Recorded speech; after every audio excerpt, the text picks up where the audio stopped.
Assalamualaikum warahmatullahi wabarakatuh. Perkenalkan, nama saya Andri Sarul Gunawan Putra dari NIM F1B023-136 dari kelas B.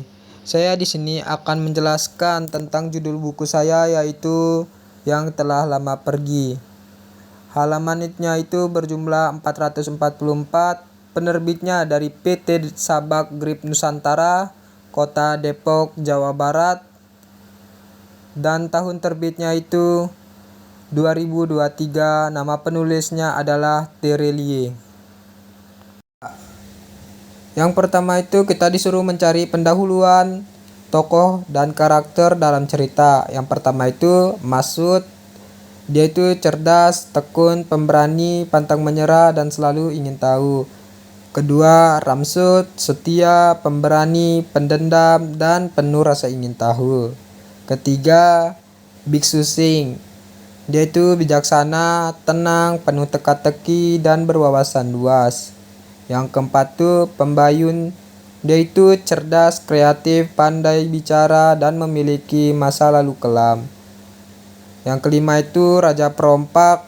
Dia itu kejam, bengis, ambisius, dan haus kekuasaan. Yang keenam itu ada Emisi Samurai Buta, yaitu misterius, terampil, penyendiri, dan memiliki tujuan tersembunyi. Yang terakhir itu ada Ajuat. Dia itu karakternya ekstrik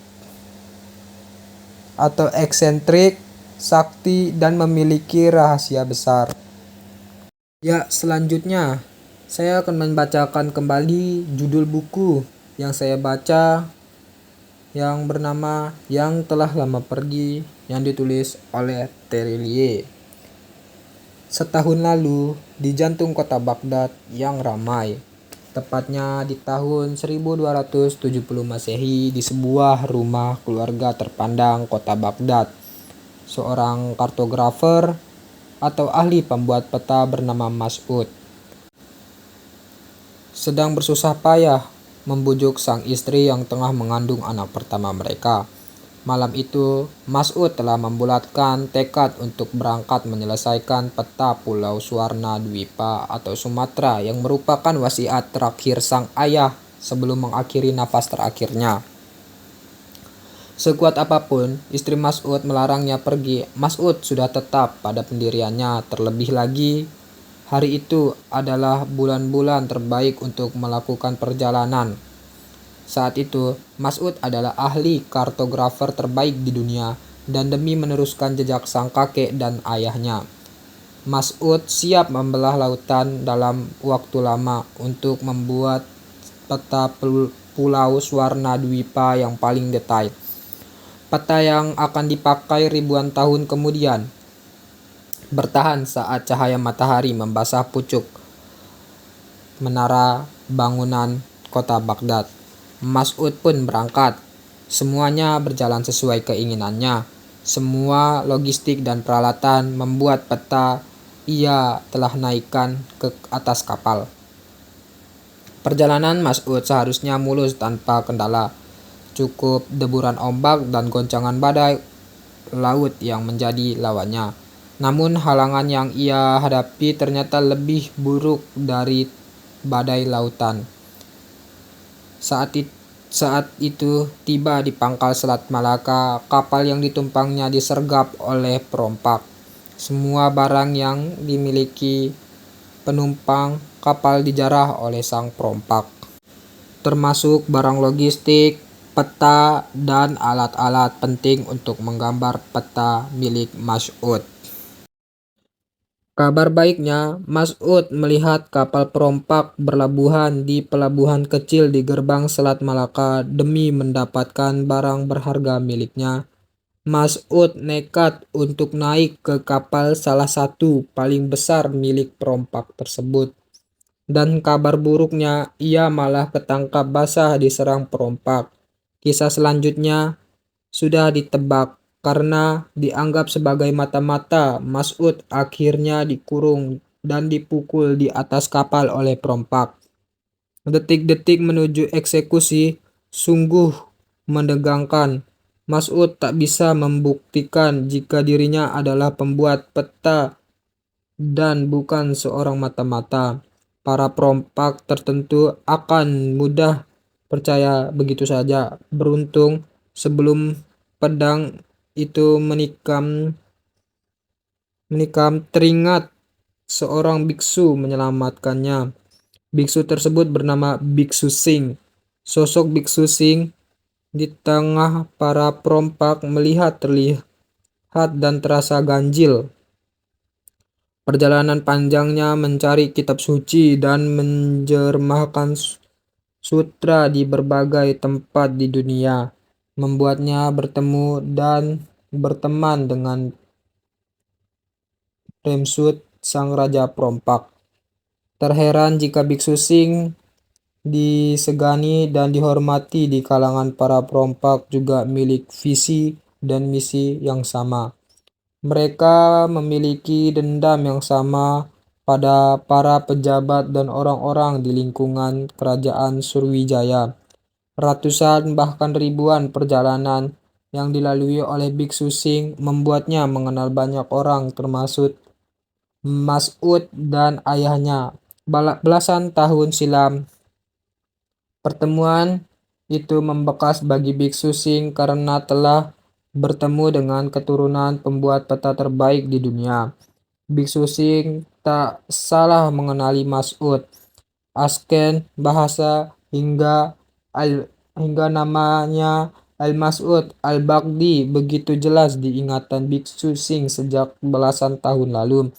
Pertemuan antara Mas'ud dengan Biksu Singh bersama para perompak ternyata membawa pada sebuah takdir yang tak pernah ia bayangkan sebelumnya.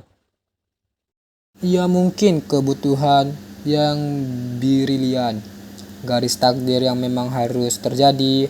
Anak muda, jika kamu ingin menyelesaikan peta itu dengan baik, maka satu-satunya kesempatan adalah dengan perjalanan bersama bajak laut ini. Selat Malaka sedang bergejolak. Kamu tidak bisa berpergian dengan aman lagi. Bahkan kapal-kapal armada kerajaan tidak aman, apalagi kapal dagang para besar. Biksu Singh bicara pelan dengan intonasi lebih serius. Sesuatu akan terjadi, kerajaan besar akan runtuh. Kemunafikan, kegelapan akan dibersihkan, keharmonisan sejati akan terlahir kembali. Bertunas mereka pergi ke kota. Mas'ud belum merencana dengan baik semua ucapan dari Biksu Singh.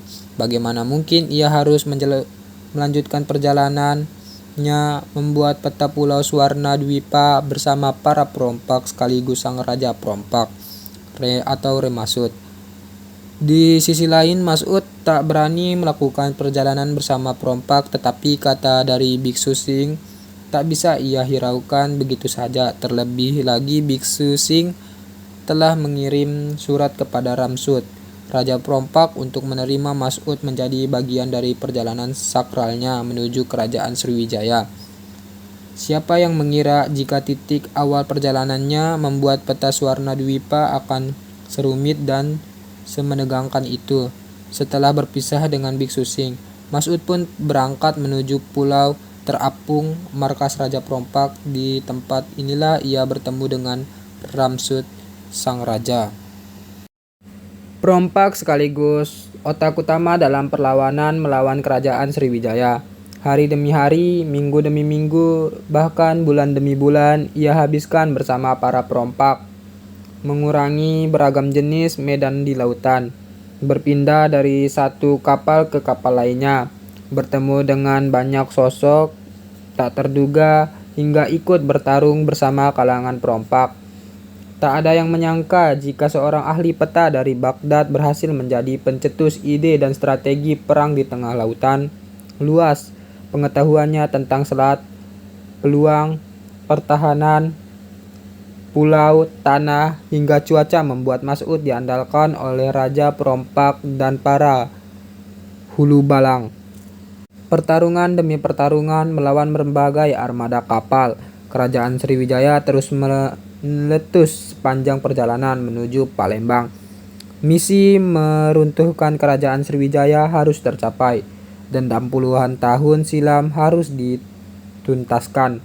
Begitu pula Mas'ud, ia wajib menyelesaikan wasiat terakhir sang ayah, membuat peta pulau Suwarna Dwipa yang paling detail, sekalipun harus bertulang dan bertarung bersama perompak melawan kerajaan Sriwijaya hingga titik darah penghabisan. Ya, selanjutnya kita akan memberi kelebihan dari sebuah cerita tersebut, yaitu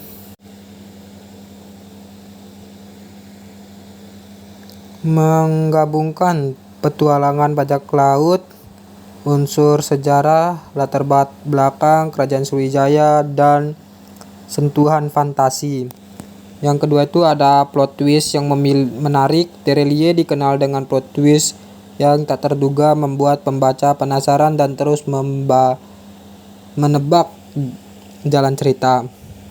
Ketiga itu ada alur cerita dinamis, penuh aksi, pertarungan, dan intrik, membuat pembaca tidak mudah bosan. Tokoh yang beragam, masing-masing dengan latar belakang dan motivasi yang berbeda, membuat cerita lebih kaya.